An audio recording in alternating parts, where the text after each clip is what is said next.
Hello friends, welcome to SS exam. Friends, as you all know, अपने financial regulations book के chapter number 7 के बारे में चर्चा कर रहे थे। राइट दोस्तों, चैप्टर नंबर 7 कौन सा है? Losses, wastage and damage to public property. Right तो दोस्तों, इस चैप्टर के अंदर अपनों ने प्रीवियस वीडियो तक पैरा नंबर 162 तक कंप्लीट कर लिए थे। आज दोस्तों अपने पैरा नंबर 163 से लेके 100 ऑन आगे तक पढ़ेंगे। यस और नो? और दोस्तों, पैरा नंबर 163 पढ़ने से पहले मैं आपको प्रीवियस तो अपने पैरा पढ़े थे उसको रिवाइज करवा देता हूँ। राइट तो दोस्तों, 160 नंबर पैरा जो था वो क्या था? लॉसेज ऑफ स्टोर्स के बारे में था। Right, losses of stores. तो दोस्तों, स्टोर का लॉस क्या होता है? लॉस क्या होता है? लॉस आपको पता है, कोई भी हानि हो जाना। और दोस्तों, स्टोर की हानि हो जाना मेनली। राइट, स्टोर का मतलब क्या है? कोई भी सामान है, गवर्नमेंट का सामान है, यस और नो? तो दोस्तों, उसके सबसे पहले क्या होगी? इन्वेस्टिगेशन होगी। राइट, इन्वेस्टिगेशन से दोस्तों आपको क्या पता चलेगा कि जो लॉस हुआ है वो ड्यू टू टीएफएन हुआ है या not due to TFN. TFN की फुल फॉर्म है दोस्तों थेफ्ट, फ्रॉड और ग्रॉस नेग्लेक्ट। राइट, थेफ्ट का मतलब क्या हुआ? चोरी। फ्रॉड का मतलब क्या हुआ? धोखाधड़ी। ग्रॉस नेग्लेक्ट का मतलब है किसी ने लापरवाही करी है। राइट, अगर दोस्तों नॉट ड्यू टू टीएफएन हुआ है तो return of CFA after obtaining audit report from the financial adviser consult. दोस्तों, नॉट ड्यू टू टीएफएन हुआ है तो सीएफए जो है, हमारी कॉम्पिटेंट फाइनेंशियल अथॉरिटी जो है, फाइनेंशियल एडवाइज़र से क्या करके ऑडिट रिपोर्ट लेके लॉस को राइट ऑफ कर देगी। नंबर एक बात। राइट, दूसरा देखिए दोस्तों, ड्यू टू टीएफएन हुआ है। अगर दोस्तों थेफ्ट, फ्रॉड और ग्रॉस नेग्लेक्ट से लॉस हुआ है तो उस केस के अंदर दोस्तों एक्शन लिया जाता है। और दोस्तों, प्राइमरी एक्शन ये लिया जाता है कि जितनी वसूली हो सके जिसने किया है उससे कर लो। राइट, उसके भी दोस्तों आगे 3 प्रकार के एक्शन दिए गए हैं इसी पैरा में नीचे। पहला है दोस्तों, ये आर्मी, नेवी, एयरफोर्स का बंदा होगा तो उसके लिए ए, बी, बी, सी, सी, डी, डी प्रकार के 4 एक्शन लिए जाएंगे। राइट, प्रीवियस वीडियो में अपनों ने पढ़ लिया, पूरा अपने एलोबरेट नहीं करेंगे यहाँ। दूसरा है दोस्तों, सिविलियन कोई गवर्नमेंट सर्वेंट है तो उसके लिए अलग नियम है। तीसरा है दोस्तों, नॉट अ गवर्नमेंट सर्वेंट। अगर गवर्नमेंट सर्वेंट नहीं है तो उस केस के अंदर उसके लिए अलग नियम कानून दिए गए हैं। राइट, इतनी बातें समझ में आई दोस्तों। अगला दोस्तों, इसी पैरा के नीचे क्या एक एक्सेप्शन दिया हुआ है। राइट, एक्सेप्शन में दोस्तों क्या है? ऊपर बोल दिया कि भैया आर्मी, नेवी, एयरफोर्स के लोग, सिविलियन गवर्नमेंट सर्वेंट हैं, ठीक है, वगैरह वगैरह, अगर ऐसी चीज़ें हैं तो आपको ऐसे एक्शन लेने हैं। ठीक है, इसके नीचे दोस्तों एक्सेप्शन के नीचे क्या दे दिया कि अगर ट्रांजिट हो रहा है सामान रेल से, सी से, एयर से, रोड से। राइट, और दोस्तों क्या है? पूरा वैसा वसूल हो जाए, मान लो जिसने गलती करी और उससे आपको क्या पूरा वैसा पैसा वसूल हो गया। राइट, तो आपको कोई भी no formal return of loss is required. कोई भी लॉस को रिटर्न ऑफ करने की ज़रूरत नहीं, क्योंकि दोस्तों जितना नुकसान हुआ था उसकी भरपाई हो ही गई, तो आप क्या लॉस को रिटर्न ऑफ करोगे? ठीक है। सेकंड में दोस्तों इसमें बताया गया था कुछ हिस्सा वसूल हो जाए, मान लो लॉस का, ठीक है, कोई भी पार्टी दे दे आपको, और बाकी जो हिस्सा है दोस्तों वो बच गया, उसको क्या है? आपको रिटर्न ऑफ करवाना पड़ेगा। यस और नो? तो ये 2 चीज़ें हो गई। इसके नीचे दोस्तों एक चीज़ें अपने अलग से पढ़ी थी कि एम्प्टी एक्सीडेंट से रिलेटेड दोस्तों कुछ केस जो है वो भी होते हैं। ठीक है, स्टोर लॉस का होना दोस्तों मतलब एक पढ़ लिया अपनों ने। एक दोस्तों इसके अंदर एम्प्टी का एक्सीडेंट भी आता है। एम्प्टी अपनों ने पढ़ा था कि मैकेनिकल ट्रांसपोर्टेशन, आर्मी के पास, नेवी के पास, एयरफोर्स के पास दोस्तों जितने भी क्या हैं ट्रांसपोर्ट के साधन हैं, राइट, जितने भी उनकी गाड़ियां हैं, बसेज हैं, जितना भी दोस्तों उनके पास सामान है जो ट्रांसपोर्ट से रिलेटेड है, जो इस काम में आता है ट्रांसपोर्ट के लिए, तो उसमें दोस्तों उनका एक्सीडेंट हो गया मान लो, ठीक है, तो वो जो केस है वो सिविल कोर्ट के अंदर दर्ज होगा। राइट, और दोस्तों वो क्या है? इनडेफिनिट पीरियड तक वो चलते ही रहते हैं, चलते ही रहते हैं। कोर्ट की दोस्तों हीयरिंग आती रहती है, तारीखें बदलती रहती है। राइट, लेकिन दोस्तों उस केस के अंदर हमें वो भले ही पेंडिंग चलता रहे लेकिन कॉम्पिटेंट अथॉरिटी क्या है? उसको राइट ऑफ कर देगी। राइट, और दोस्तों इसके अंदर एक बात और पढ़ी थी कि कोर्ट ऑफ इंक्वायरी और जो सिविल कोर्ट की जजमेंट है वो कॉन्ट्रेरी हो जाती है। ठीक है, कोर्ट ऑफ इंक्वायरी ने बोल दिया कि जो लॉस हुआ है वो नॉट ड्यू टू टीएफएन हुआ है, और फिर बाद में जजमेंट आई सिविल कोर्ट की, वो बोल दिया कि ये तो टीएफएन से हुआ है। ठीक है, तो भी दोस्तों जो लॉस स्टेटमेंट पहले राइट ऑफ हो चुकी थी वो केस रीओपन नहीं होगा। इसमें दोस्तों क्या है? आर्मड फोर्सेस के लोगों को थोड़ी सी प्रिविलेज दी जाती है। राइट, ये सुनो, ये दोस्तों 160 नंबर कंप्लीट हुआ।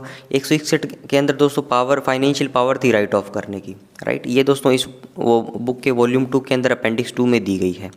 राइट, तो वो दोस्तों अलग ही बुक है, उसको एक कभी और चर्चा में करेंगे। अभी तो financial regulation book chapter 1 part 1 volume 1 पढ़ रहे हैं अपने, राइट। इसके बाद दोस्तों अपनों ने रूल नंबर 162 डिस्कस किया। तो उसके अंदर क्या था, लॉस ऑफ इमूवेबल प्रॉपर्टी, कि इमूवेबल प्रॉपर्टी में दोस्तों जब लॉस हो जाएगा तो आपको क्या क्या करना है। तो दोस्तों इसके अंदर एक मोटी मोटी बात आपको ये याद रखनी है, पहले तो इमूवेबल प्रॉपर्टी है क्या। इमूवेबल प्रॉपर्टी का मतलब वही है, बिल्डिंग्स है मान लो, कोई भी मकान है मान लो, राइट, वो इमूवेबल है। ये दोस्तों क्या था, एम्प्टी एक्सीडेंट वाला, ये मूवेबल प्रॉपर्टीज़ थी, राइट। तो इसके अंदर दोस्तों आपको एक चीज़ याद रखनी है कि जो एक्टिव ऑपरेशंस के का जो प्रेमाइसिस है, एक्टिव ऑपरेशंस के जो आसपास का एरिया है, जो एक्टिव ऑपरेशंस हैं उसके अंदर आपको कोई भी फॉर्मल रिटर्न ऑफ करने की लॉस की ज़रूरत नहीं है, ठीक है। अगर दोस्तों एक्टिव ऑपरेशंस हैं के बाहर का एरिया है, एक्टिव ऑपरेशंस के प्रेमिसेस का अंदर का एरिया नहीं है, तो उसके अंदर दोस्तों एक बोर्ड का गठन होगा, राइट। तो ये चीज़ें अपनों ने 162 नंबर पैरा के अंदर पढ़ी, राइट। थोड़ा दोस्तों रिकॉल हुआ आपको बातें, ये सुनो। आज अपने दोस्तों पैरा नंबर 163 से लेके आगे डिस्कस करेंगे। इसमें है दोस्तों procedure regarding pricing of loss statement. अब दोस्तों लॉस स्टेटमेंट बना देते हो आप, ठीक है, तो उसके अंदर कुछ प्राइसिंग होती है। प्राइसिंग का मतलब होता है दोस्तों मूल्य निकालना, कितने का लॉस हुआ है, ठीक है। उसके लिए एम्प्टी एक्सीडेंट्स के लिए अलग नियम है, कोई और स्टोर लॉस होता है उसके लिए अलग नियम है, राइट। वो दोस्तों डिपार्टमेंट के पर्टिकुलर ऑफिस के अंदर की बात है। आर्मी के लिए दोस्तों अलग नियम है, कानून है, एयरफोर्स के लिए अलग है, नेवी के लिए अलग है। लेकिन दोस्तों हमें मोटी मोटी बात जो पढ़नी है कि क्या प्रोसीजर है प्राइसिंग का, उसके बारे में अपने देखते हैं, राइट। तो देखिए दोस्तों, loss statement for losses chargeable to the state will be priced as under. अब दोस्तों लॉस स्टेटमेंट है फॉर लॉसेस, जो लॉस हुआ है चार्जेबल टू द स्टेट। अब दोस्तों चार्जेबल टू द स्टेट का मतलब पता है, स्टेट का मतलब है यहाँ पे गवर्नमेंट से, ठीक है दोस्तों। स्टेट का मतलब हमेशा राज्य से नहीं होता, स्टेट का मतलब गवर्नमेंट से भी होती है। स्टेट के लॉस हुआ है, गवर्नमेंट का लॉस हुआ है, राइट। ये चीज़ें दोस्तों जब अपने कॉन्स्टिट्यूशन पढ़ेंगे तो उसके अंदर अपने देखेंगे, राइट। तो देखिए चलिए दोस्तों आगे चलते हैं। ये हुआ इसका टॉपिक कि जो लॉस स्टेटमेंट है उसकी प्राइसिंग करनी है, ठीक है। जो स्टेट दोस्तों चार्ज करेगा, वो दोस्तों चार्जेबल टू स्टेट ही क्यों लिखा है, क्योंकि मान लो कोई गवर्नमेंट की प्रॉपर्टी थी, ठीक है, 5 लाख रुपए का उसमें नुकसान हो गया, ठीक है। अब दोस्तों इसको लॉस स्टेटमेंट को क्या राइट ऑफ करवाना है, राइट। अब दोस्तों ऐसा तो नहीं है कि ये 5 लाख रुपए जिसने नुकसान किया है वो भाई भर देगा, वो भर देगा तो अच्छी बात है, कोई लॉस की रिक्वायरमेंट नहीं है। मान लो TFN से नहीं हुआ, ठीक है, कोई भी TFN से लॉस नहीं है, ड्यू टू नॉन TFN से हुआ है, राइट। तो फिर तो ये गवर्नमेंट ही इसको पे करेगी, राइट, ये गवर्नमेंट की लाइबिलिटी है, यस और नो। तो उस केस के अंदर दोस्तों जो भी लॉस होता है वो चार्जेबल होता है स्टेट को, मतलब स्टेट के खाते से वो जाएगा, यस और नो। चलिए दोस्तों इसको डिटेल डिस्कशन करते हैं। आगे देखिए दोस्तों, अलग अलग जो डिपार्टमेंट हैं, अलग अलग दोस्तों जो डिपोज हैं, यूनिट्स हैं, उनकी प्राइसिंग का काम जो है अलग अलग अथॉरिटी करती है। और दोस्तों नेचर ऑफ लॉस जो है उसके बारे में भी इस टेबल के अंदर बताया गया है, राइट। तो सबसे पहले देखिए दोस्तों डिपो या यूनिट दी गई है, उसके बाद है नेचर ऑफ लॉस, इसके बाद है दोस्तों प्राइसिंग अथॉरिटी, राइट। सबसे पहला है दोस्तों ordnance inspection and empty depot. Ordnance inspection and empty depot. Ordnance का मतलब क्या है दोस्तों, युद्ध सामग्री विभाग। ऑर्डिनेंस फैक्ट्रीज थी दोस्तों, आयुद्ध फैक्ट्रियाँ जिनको बोला जाता था, राइट। तो वहाँ पे क्या है दोस्तों, युद्ध सामग्री वगैरह बनती होगी, राइट। और दो है दोस्तों एम्प्टी डिपो। एम्प्टी डिपो का मतलब क्या है, मैकेनिकल ट्रांसपोर्टेशन डिपो। उनके अंदर क्या है दोस्तों, जो गाड़ियों के पार्ट्स जो हैं, राइट, जो मैकेनिकल ट्रांसपोर्टेशन से रिलेटेड जो पार्ट्स जो हैं उनका निर्माण होता है, राइट। इसके अंदर दोस्तों क्या है, नेचर ऑफ स्टोर्स कौन कौन सा होता है, ऑर्डिनेंस आइटम हो सकता है, क्लोथिंग आइटम हो सकता है और एम्प्टी स्टोर हो सकता है, राइट। दोस्तों ऑर्डिनेंस के अंदर ही हमने क्लोथिंग को इंक्लूड कर लिया, राइट। दोस्तों आप जनरल आप प्रैक्टिकल एग्जांपल देखोगे तो एम्यूनेशन डिपोज अलग होते हैं, ऑर्डिनेंस डिपोज अलग होते हैं, ठीक है। आपके ऑफिस के आसपास कोई ऑर्डिनेंस एम्यूनेशन डिपोज होंगे, राइट। अगर आप किसी से पूछोगे, राइट, तो आपको पता चल जाएगा ऑर्डिनेंस डिपो होते हैं और दोस्तों एम्यूनेशन डिपोज होते हैं, राइट। तो ऑर्डिनेंस डिपोज के अंदर दोस्तों क्या है, ऑर्डिनेंस का सामान रहता है और क्लोथिंग का सामान रहता है। ऑर्डिनेंस का सामान मतलब सारे पार्ट्स जो हैं, सारे जो व्हीकल्स के पार्ट हैं, ठीक है, सब तरह के दोस्तों सामान इसमें आता है जो भी आर्मर्ड फोर्सेस को रिक्वायरमेंट है, ठीक है। तो इस प्रकार का दोस्तों क्या है, स्टोर है। तो इसकी प्राइसिंग अथॉरिटी कौन है, एग्जीक्यूटिव। दोस्तों एग्जीक्यूटिव कौन होते हैं, जो आर्मी साइड के लोग हैं, ठीक है, जो आर्मर्ड फोर्सेस का साइड के लोग हैं वो कौन है, एग्जीक्यूटिव है, क्योंकि वो तो काम कर रहे हैं एग्जीक्यूशन का, राइट। तो ये हुआ एग्जीक्यूटिव, राइट। सेकंड देखिए दोस्तों सप्लाई ASC बेस्ड डिपो। दोस्तों सप्लाई कौन सी होती है, आर्मी सप्लाई कोर है एक, जो आर्मी को क्या है एक सप्लाई का सामान करती है। मान लो राशन चाहिए, ठीक है, तो राशन कौन देगा दोस्तों, सप्लाई यूनिटें देती है, सप्लाई कोर देती है, राइट। और दोस्तों मान लो पेट्रोल डीजल चाहिए, ठीक है। तो उसके लिए दोस्तों अलग से सप्लाई डिपोज होते हैं, राइट। तो मतलब एक पर्टिकुलर स्टेशन पे दोस्तों, मान लो मैं लखनऊ की बात करूँ या किसी और पूना की बात कर लो चलो आप, राइट। तो उसके अंदर कोई मान लो आर्मी यूनिट है, ठीक है, बहुत सारी आर्मी यूनिट, मान लो 50 आर्मी यूनिट्स हैं। तो उनको दोस्तों ऐसा नहीं है कि 50 आर्मी की यूनिट्स जो हैं वो अलग अलग सब चीज़ें क्या है उनके, वो अलग अलग यूनिटें अलग अलग कॉन्ट्रैक्ट करेगी और वो अपना सामान लेगी, राशन लेगी, ठीक है, डीजल पेट्रोल लेगी। ऐसा नहीं होता दोस्तों। एक सप्लाई कोर जो है वो जो है पूरी जो उस स्टेशन की यूनिट्स जो है वहाँ पे क्या सप्लाई करती है सामान को, राशन को, इनके पेट्रोल डीजल जितनी भी इनकी फ्यूल्स की रिक्वायरमेंट है, ठीक है। तो ये हुआ दोस्तों army supply, ASC base depots और मेडिकल स्टोर सब डिपो। दोस्तों मेडिकल का सामान होगा इसके अंदर, इनके लिए डिपो। तो दोस्तों डिपो का मतलब समझते हो आप, एक भंडार गृह है। डिपो दोस्तों कुछ नहीं है, एक प्रकार की ऐसे मान लो एक वेयर हाउस है। वेयर हाउस मान लो वो क्या है, एक पर्टिकुलर स्टेशन के अंदर क्या सामान बांटती है, राइट। जैसे दोस्तों एग्जाम्पल लूँ मैं, कोई भी मान लो मेरी किराना की दुकान है, ठीक है। तो मेरी किराना की दुकान है, मान लो दोस्तों मेरी सिटी के अंदर 500 किराने की दुकान है। तो ऐसा नहीं है कि 500 किराना की दुकान वाले लोग बाहर जा के सामान लेंगे जहाँ पे प्रोडक्शन होता है। तो वहाँ पे दोस्तों एक डिस्ट्रीब्यूटर होता है, ठीक है। तो ये दोस्तों सप्लाई चेन ऐसे चलती है, डिस्ट्रीब्यूटर होगा वो क्या इनको सबको सामान देगा, राइट। तो ऐसा ही इसके अंदर है, जो डिपोज होते हैं वो इस पर्टिकुलर स्टेशन पे किसी पर्टिकुलर हर एक यूनिट को क्या है वो सामान देते हैं। Medical store and veterinary and other units, ठीक है। तो दोस्तों वही आगे मेडिकल का सामान है। इसके अंदर ऑर्डिनेंस, क्लोथिंग और एम्प्टी स्टोर, ठीक है। तो इसके अंदर दोस्तों क्या है, ये सेम आइटम हो सकते हैं, ठीक है, डिपोज के अंदर भी, राइट। सप्लाई सर्विस, सप्लाई भी बोल दो इसको, सर्विस बोल दिया तो इसके अंदर इंक्लूड हो गया।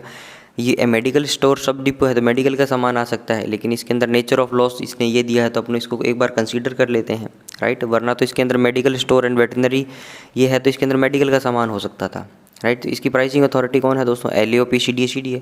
अगला है ऑल यूनिट्स एंड फॉर्मेशन। दोस्तों सारी यूनिट फॉर्मेशन है, उसके अंदर क्या सप्लाई ASC स्टोर, जो सप्लाई का सामान आया है स्टोर का वो उनका लॉस हो गया। मान लो सप्लाई ने दोस्तों किसी पर्टिकुलर यूनिट फॉर्मेशन को सामान इशू किया है through the vouchers, then it will be lost, ठीक है। यूनिट ने दोस्तों चार्ज में नहीं लिया, उनके अकाउंट्स में नहीं है तो उस वो भी एक प्रकार का लॉस है। Then the pricing authority will be the executive, right. Next fourth number point is base depot medical stores, sub depot medical stores and veterinary units, right. These are also some kind of identical, right. Medical store है दोस्तों, यहाँ पे भी आ गया medical store, sub depot medical store veterinary units, right. तो दोस्तों ये क्या थोड़ा मिक्सअप सा दिया हुआ है, मेडिकल एंड वेटरनरी स्टोर अगर इसके अंदर क्या है उसका लॉस हो जाए, यहाँ पे नहीं दिया मेडिकल एंड वेटरनरी स्टोर, यहाँ पे दे दिया, then the pricing authority will be the executive authority, right. तो दोस्तों ये देखिए एग्जीक्यूटिव, अगर प्राइसिंग अथॉरिटी पूछेगा तो इन चीज़ों में एग्जीक्यूटिव तो दूंगा मैं, राइट। आगे देखिए फ्रेंड्स 5 नंबर पे all other units and formation, the rest of the units and formation, right. 3 number में क्या बोल दिया था, सभी यूनिट, और इसमें से कुछ निकाल के यहाँ बोल दिया, ठीक है। यहाँ पे तो बोल दिया सारा स्टोर की बात है, ठीक है। यहाँ पे दोस्तों मेडिकल और वेटरनरी के लिए स्पेशल से आपको बोल दिया, ठीक है। तो इसके अंदर LAO PCDA CDA, राइट। तो कुल मिला के दोस्तों मोटी मोटी बात ये है, सारी यूनिट फॉर्मेशन का पूछेगा, ठीक है। और मेडिकल और वेटरनरी स्टोर का वो अगर वो पूछे तो LAO PCDA CDA लगा दोगे, ठीक है। सारी यूनिट फॉर्मेशन का पूछेगा दोस्तों, सिंपल ASC स्टोर का पूछेगा तो एग्जीक्यूटिव अथॉरिटी आ जाएगी, ठीक है। अब दोस्तों ये दूसरा और चौथा में देखिए क्या फ़र्क है, medical store sub depot medical store veterinary ये दे दिया। इसके अंदर दोस्तों मेडिकल एंड वेटरनरी स्टोर पूछेगा तो एग्जीक्यूटिव, ठीक है। ऑर्डिनेंस क्लोथिंग एम्प्टी स्टोर पूछेगा तो कौन, LAO PCDA CDA, राइट। अब दोस्तों इसके नीचे कुछ और पॉइंट दिए गए हैं, इससे ही रिलेटेड क्या है, pricing done by the executive at 134, ठीक है। यहाँ पे जो प्राइसिंग हुई है अब वो will however be subject to a post scrutiny by the LAO PCDA CDA, ठीक है। दोस्तों क्या है, प्राइसिंग तो कर दी एग्जीक्यूटिव अथॉरिटी ने, लेकिन क्या है दोस्तों हमारे LAOs PCDA CDA जो क्या है उनकी पोस्ट स्क्रूटनी करेंगे, right. The next point is loss statements for losses in respect of which penal recoveries from individual are involve will be priced by the LAO PCDA CDA।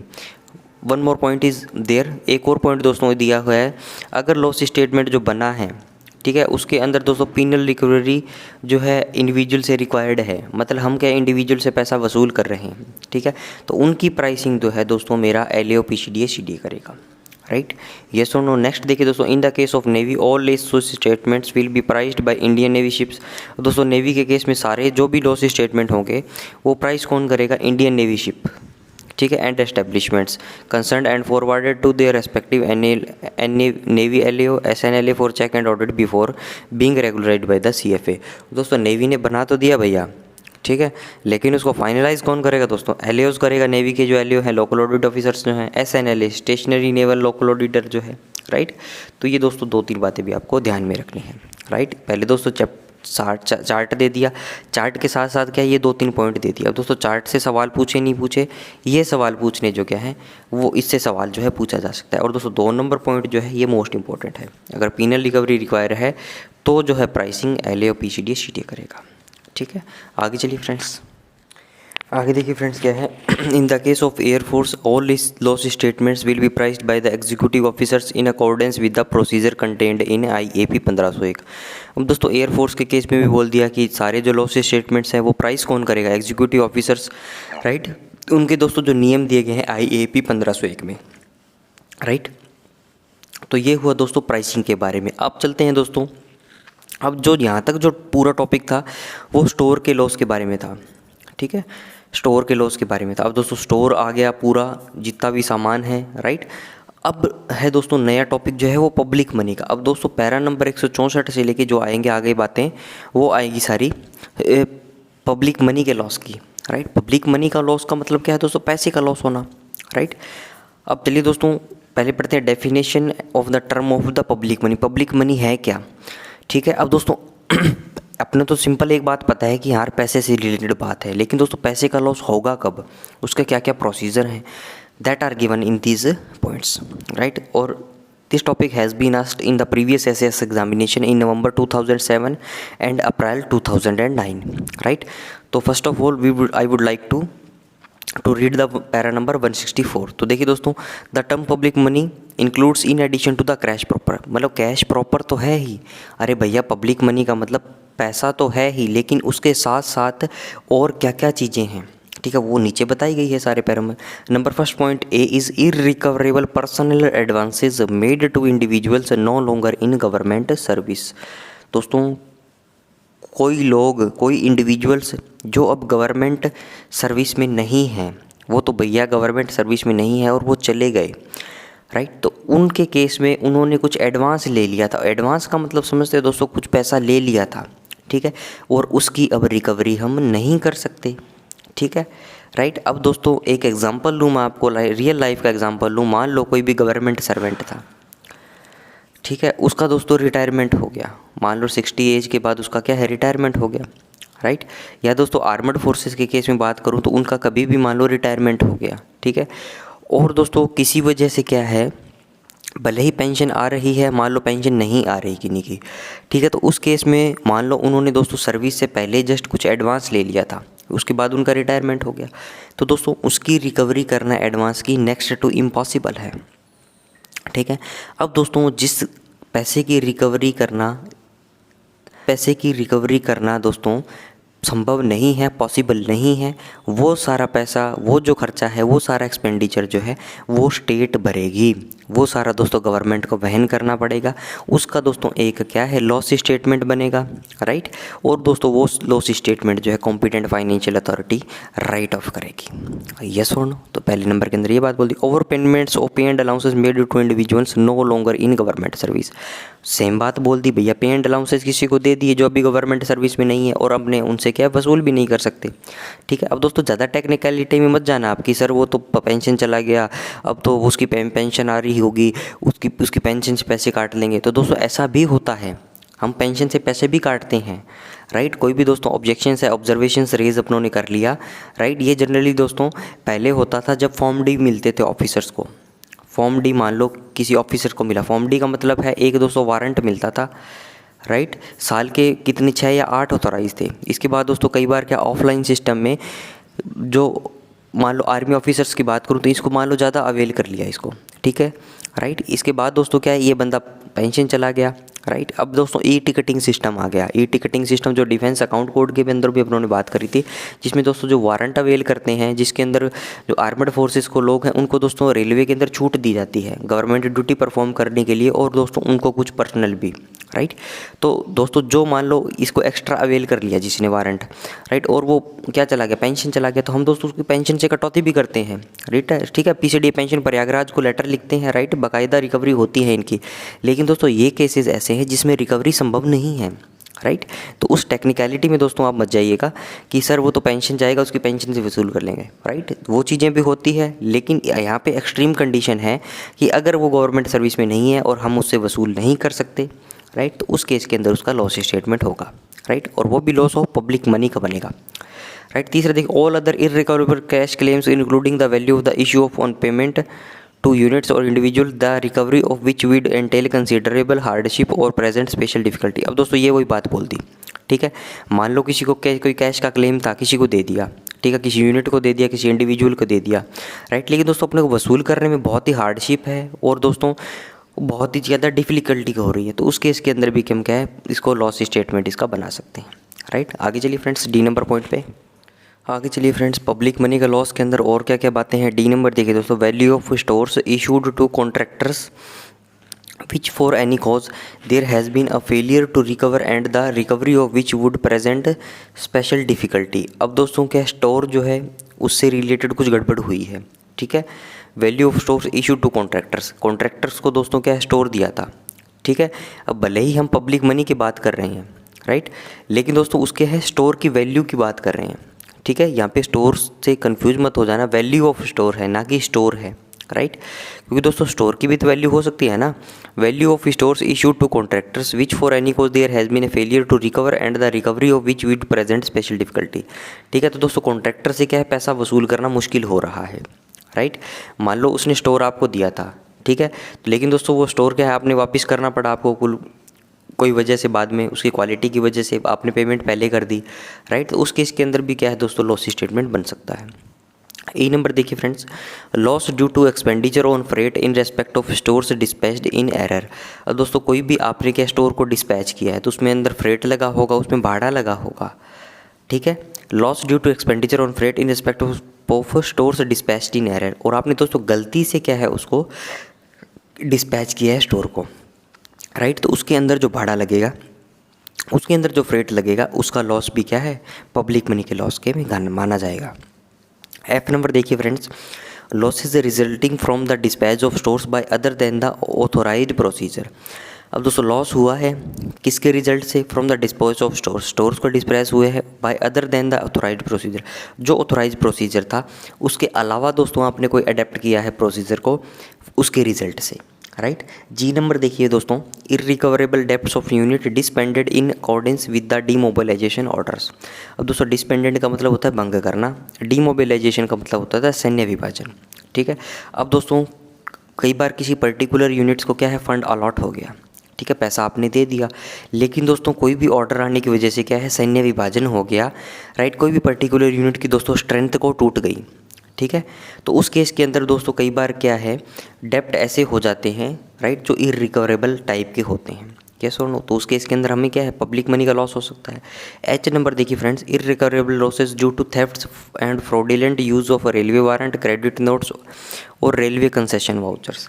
अब दोस्तों ये सारा वो मैंने बताया था जो प्रीवियस स्लाइड के अंदर कि ऑफिसर्स को फॉर्म डी मिलता है, ठीक है। तो इसी प्रकार से दोस्तों कोई भी रेलवे वारंट है, क्रेडिट नोट और दोस्तों रेलवे कंसेशन वाउचर्स, ये वही हैं, ठीक है। रेलवे कंसेशन वाउचर्स दोस्तों सीवी बोलते हैं इसको।